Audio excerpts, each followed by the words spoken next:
So, Patty, you've had this really long, varied career. So, you had your undergrad in business, you worked at Hughes Aircraft for a while, then you got an MBA, then you worked in technical sales for a while, Hmm. then you got interested in library science, so you got your library degree, and then you worked in education for a while.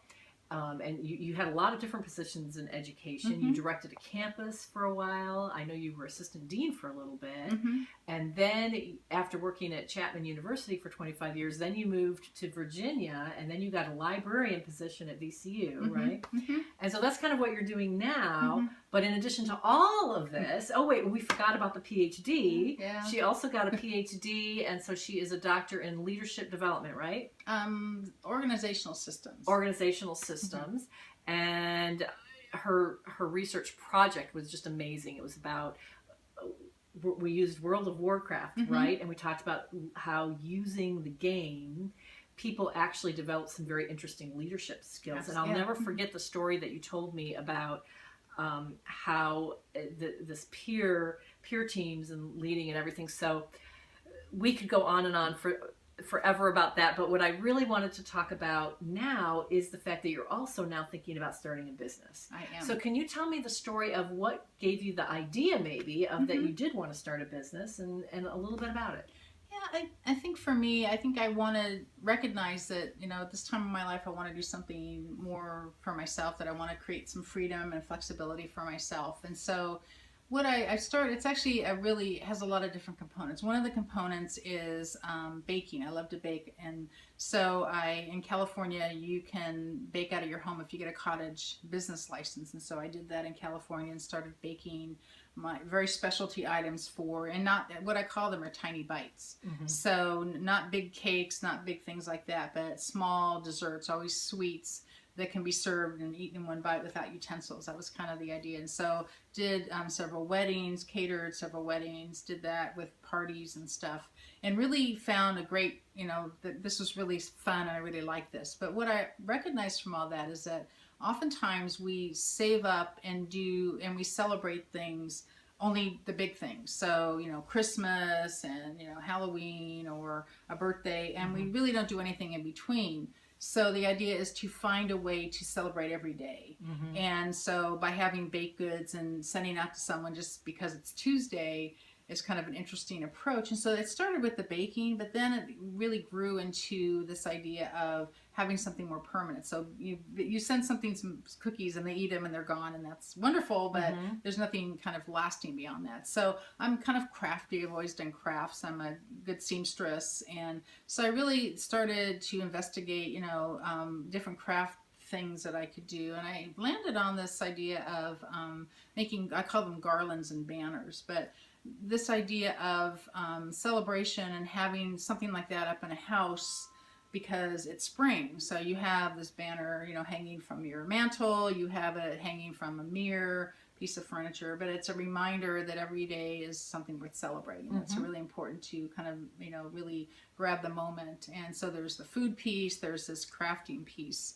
And so in the crafting piece, what I started doing was, and there's a lot of different people that do things like this, but what I wanted to do was to make them a little different. And again, I have this, being a crafter, you kind of collect things over the years. And so I started kind of going, rummaging through my stuff, and I started putting things together that were vintage, old, things I found at a garage sale, things that I found at an estate sale. And so instead of buying all new things and kind of creating from that standpoint, I said, I wonder what would happen if I could, take things that kind of had a previous life and reuse them a different way. So kind of this, this idea of innovation, but, and creating things. So that's kind of how it evolved into the garlands.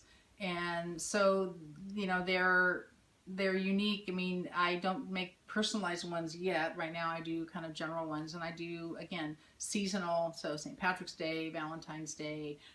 Those are easy things to land on. People know what that is. But I also make ones for birthdays. So someone has a birthday, someone graduates from college, Mm-hmm. someone gets married, and making banners, but then using very personal things from there, or things that remind me of them, Mm-hmm. and putting them together. And so that's kind of, so this idea of kind of this celebration, with food, this celebration with, something in your home, The latest thing I'm doing is I love vintage handkerchiefs. And I made a valance for my window in my office. It's kind of a lavender color.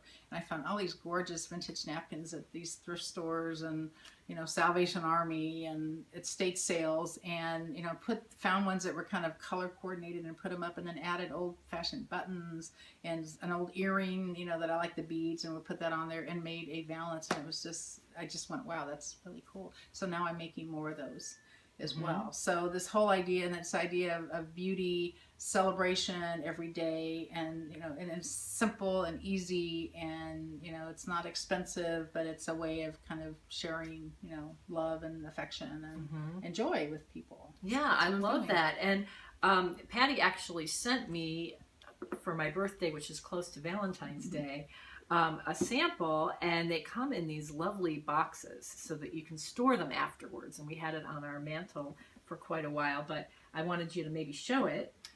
And we'll see. And the idea is because we want it to last. So if I didn't give the box, then it might not survive because it's made out of vintage ribbon and paper, and I also put lights on it. And she used cards on this one. And this is old playing cards. So this is an example, and it's not lit up. But this idea, so this is... So we have the lights that kind of weave through it.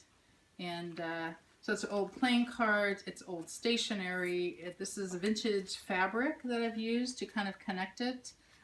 Doilies, ribbon, and just all different kinds of crazy stuff that I put together for a Valentine's Day one, old jewels and things like that. And because her birthday is in February, I said, well, who better to send this to than Nahid? So this is an example, but they'll never be two alike. They're so cute. I mean, little buttons, there's a little thing of lips here. I mean, there's just really tiny little things that, as you said, you could have found anywhere. But the fact that you're recycling them, I think that's a really good story to tell.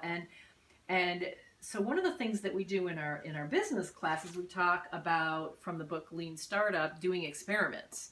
And one of your recent experiments is an Etsy store. Do you want to say a little bit more about that? Yeah, I decided to kind of get a sense of what the market would bear. So, the reaction to doing some of these. So I'm Irish, and so St. Patrick's Day, I made 3 different ones to try this out. And on Etsy, you get to name a store. So I haven't totally decided on the name of my company yet, but for Etsy, I tried to find a name that would kind of encompass this idea of using things over again, vintage things. And so the name of the company is Seasoned Treasures US. I don't like the US, but that's how I had it. Someone had took Seasoned Treasure as the name, so I grabbed it the best way I could. And so what I did is I wanted to test and see how people would react to the pricing structure, to the look of them. And so I took pictures of them. And again, this is all the learning, talking about systemizing your business. And the Lean Startup is, you learn from what you do.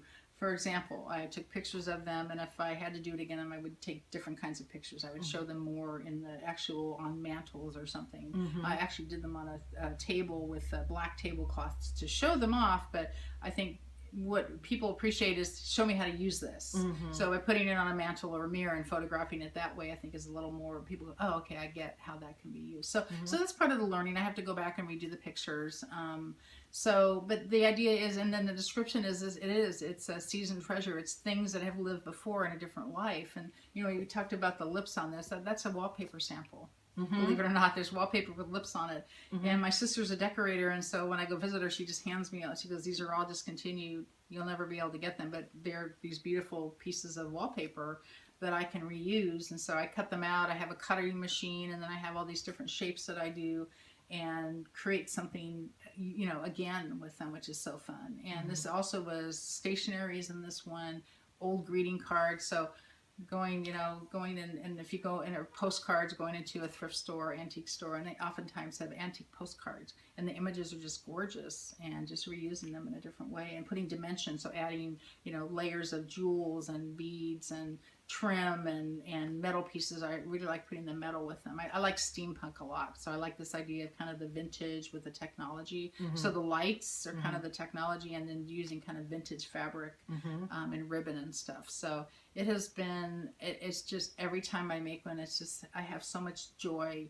And what I've learned is that, I learn a lot. I mean, you had people that looked at this and had, ideas and critique. And I have my sister who's the decorator has very strong ideas about what I should do. And what's really cool is that I listen and go, that's interesting. And I don't really have to necessarily take that in and do anything with it, but I'm looking for feedback on that. And it's been really interesting, and I'm excited. But the Lean Startup has been a great inspiration, but also working with you on Systemize Your Business and being on the calls through Aspire. I will tell you that this is my year. It's now March of 2017, and this is my year to really get the business going, and I've really made some great strides. Don't think I would have been able to do that if I hadn't been part of that program and an ongoing part of the program. I had homework to do. You had due dates. We're going to have a call. Oh, God, I better do something productive here. And created this wonderful business plan of 35, now 36 PowerPoint slides that I can refer to, and I get some good feedback, or I think of something and I can go back and say, oh, I want to add this into it. So my repertoire of products has not gone beyond the garlands, but it's now doing, displays for parties. So someone has a Super Bowl party and they want all the sweets, and I can do that. I can do the whole backdrop. I use the garlands as decoration. I use fabric for tablecloths. I use decorating and design. Okay, so we were talking, we sort of got interrupted, but we were talking about kind of you being a part of our Systemize Your Business course at Aspire. We have not only personal growth courses and leadership courses, but we also have one for people that are interested in starting businesses. So you were talking about how you were using that to kind of pull some of the stuff together. Right. I think that was one of the real key parts of me being able to kind of move forward, that it helped me really wrap my head around what I wanted to do. It gave me a forum for doing that, and also for kicking around ideas. The group calls help me as someone else is doing something. I could learn from their experience, and vice versa, that we all kind of marched, those of us that kind of have started from the beginning, and read the book and kind of done this format, this idea of kind of really understanding what you're doing and what's your mission, who your clients, how are you going to take care of your clients. I mean, all these things, and kind of the leadership, and then working about the operationalization of your ideas. So this is great, but how do you make this work, and how do you not have to spend every minute of your day involved in that? And it's really helped me, kind of move this forward. And I have a 36-page PowerPoint plan that I can keep adding to. But every time we have a call, I learn something new. It gives me another idea. It moves it forward. And so I'm at the point now, it's 2017, where I feel like I'm going to fully get this business idea off the ground. My goal is by the end of the year, and have, my cottage business license in Virginia, to have my fully fledged website, to have my Etsy store being profitable, and to have, referrals. And one of the coolest ideas I have that we did here in California was to have tasting parties. So anyone that I've done work for, catered, had a party, did a wedding, were invited back to try all the new seasonal stuff. So they could come to my house, and I could have all the new stuff I was cooking and baking, and they would taste test it and then give me feedback. Is it too sweet? Is it, we need more flavor? I like this, I like the consistency, and really kind of hone in. So the idea is I have a book now that has probably 25 just absolutely the bomb recipes that have gone through this cycle of feedback. And so I have one goal I have is to maybe do a dessert of the month club, where someone signs up and I send out a dessert every month, something new for them. It's a gift they can give someone. It's a way of celebrating, and to kind of get feedback. But the idea is to always learn and do something new. So every time I bake something, for a season, I do something new. I try something new.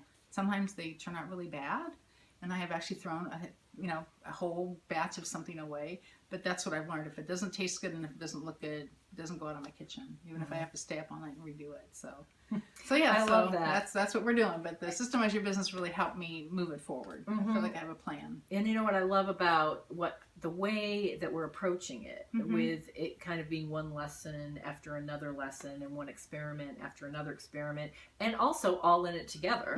Absolutely. It really takes the pressure off and makes it more fun. I think people sometimes get just so scared about starting businesses, but the way you're doing it, is a way that's very low risk, Mm-hmm. very high creativity. So you kind of get the fun of it, and we don't judge whether or not, you know, the recipe's awful. That's just another learning experience. It's a learning right? experience. Yeah. Excellent. As long as no one dies, we're Okay. we're okay with that. So for anyone who would like to see some of Pattie's garlands, what you want to do is go on the Etsy site and look for Seasoned Treasures US. That's Seasoned Treasures US. I've looked at her site. She's just getting it started, but the garlands are pretty awesome. And so check it out. Yeah. Thanks.